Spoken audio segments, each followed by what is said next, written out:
Welcome to this episode of Door Hardware Nerds. I'm your host, Mia Merrill. Today, I'm joined by Chris. Chris, can you introduce yourself? Hi, my name is Chris Schultz. I'm a product manager at Kawneer. I oversee our storefronts, entrances, and framing product lines. I've been with Kawneer for about 3.5 years, and it's been a great time. Good.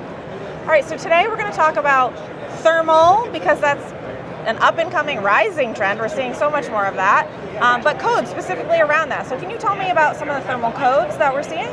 Yeah, so typically the thermal codes are updated every 3 years, and as we've seen over time, they're just becoming more and more stringent and more challenging for products to meet those codes. So Kawneer is constantly developing new products, new technologies, and new thermal breaks to not only keep up with the changing thermal codes, changing energy codes, but also to meet some of the more stringent and extreme stretch codes that we're seeing in places like Boston, Massachusetts, or in the Northwest.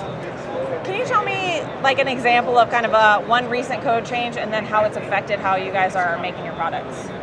Yeah, so I guess in general, every 3 years, typically the energy codes are updated, and so we have to take a look at our products, how they perform today, as well as how they're kind of positioned to perform as the codes are evolving.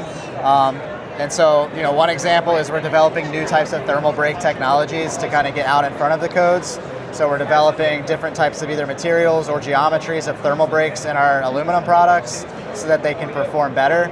And then another example is working with glass suppliers. A big part of how our products perform is based on the makeup of the glass. Yeah. So we're creating products that can accept larger, thicker lights of glass. So we had, started with just one pane of glass, then it went to two and an insulated glass, and now we're seeing triple glazed glass. So we want to make sure that our products can accommodate those larger glass sizes. Okay, yeah. That's interesting. And you guys aren't making your own glass, right? So you're Right. you're reliant on your supply chain and everything like that. Well, they're relying on us a lot of times yeah. to make sure that we can offer products to the market that will accept those technologies. So Okay. a lot of the development, qualifying these products, getting them tested, we're enabling glass suppliers to use their technologies in our products. Okay, very cool. All right, any final thoughts you want to share with me today? No, other than, it's an ever-evolving industry. Building products, as you know, is a challenging industry to innovate in. It is. Quickly, especially. So we're always, looking for ways to become more agile, forecast how things are going to change in the future, and then try to stay ahead of the curve. Yeah, great. Well, thanks for joining me here today. We're at AIA 2025. Don't forget to like this video and subscribe to our channel. Thanks for watching.